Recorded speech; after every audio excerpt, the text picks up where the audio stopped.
Hello and welcome back to asset guide YouTube channel. आज के इस वीडियो में हम देखेंगे बन बियोज ऑफिशियली रजिस्टर्ड है, उससे रिलेटेड एक अपडेट आया है व्हाट्सएप पर, तो उसी का यहाँ पर रिव्यू करेंगे कि बन बियोज की पेरेंट कंपनी क्या है, ओनर का नाम क्या है, वो सारी चीज़ें देखेंगे। तो सबसे पहले यहाँ पर हम बात कर लेते हैं, जब आप इसको जो EUIPO यानी कि European union intellectual property registration में चेक करेंगे तो बन बियोज का लोगो और यहाँ पर ये बन इकोसिस्टम की ब्रांडिंग जिसमें एरोप्लेन आपको दिखेगा और इसका रजिस्ट्रेशन नंबर, ट्रेडमार्क, ये सारी चीज़ें दिखेंगी। ठीक है, इसकी ऑनर नेम अगर हम देखते हैं तो यहाँ पर हमें बन ecosystem bird joint stock company आता है। तो one ecosystem bird joint stock company के द्वारा ये बन बियोज रजिस्टर्ड है। तो जैसे हम बन इकोसिस्टम की वेबसाइट पर भी जाते हैं तो यहाँ पर भी हमें सेम चीज़ ही दिखाई देती है। मेन बन इकोसिस्टम .eu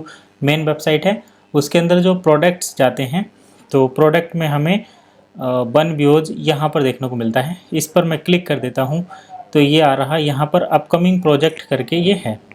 ठीक है, तो ये सारी चीज़ें यहाँ पर आ गई, ये अपकमिंग प्रोजेक्ट के अंदर है। तो इन्होंने ये जितने भी प्रोडक्ट इनके हैं इन सभी को बन इकोसिस्टम जो मेन पोर्टल, यहाँ पर ये देखिए ये रहा पोर्टल, ये जो मेन प्राइमरी इनका वेबसाइट है या कंपनी है उसके अंतर्गत बाकी सभी को रजिस्टर करा रखा है और ऐसे करते भी हैं, ये सेम वही चीज़ रहती है। लेकिन यहाँ पर सवाल ये आ जाता है कि क्या यहाँ पर रजिस्टर्ड होने से सारी चीज़ें हो जाती हैं? तो अगर हम एक विज़न के साथ चलते हैं जिसमें हमें स्टेप बाय स्टेप चीज़ें फॉलो करनी होती हैं तब ये बिल्कुल सही हो जाता है। लेकिन फिर भी हम अगर दूसरी साइड से भी देखें, क्योंकि पॉजिटिव और नेगेटिव दोनों पॉइंट ही जब हम ध्यान में रखकर चलते हैं तो हमें ये चीज़ देखने को मिलती है कि केवल रजिस्टर्ड होना ही किसी कंपनी के ऑपरेशनल होने का प्रमाण नहीं होता कि वो सही से ऑपरेशन कर रहे हैं, और किसी कंपनी का ऑपरेशनल होना मतलब कोई कंपनी चल रही है ये प्रमाण नहीं है कि वो प्रॉफिटेबल होगी। और जब तक कोई कंपनी प्रॉफिटेबल नहीं होती तब तक उसके इन्वेस्टर्स जो हैं, उसके पार्टनर्स जो हैं, उसके होल्डर्स जो हैं, उसके ओनर जो हैं वो भी पैसा नहीं बनाते।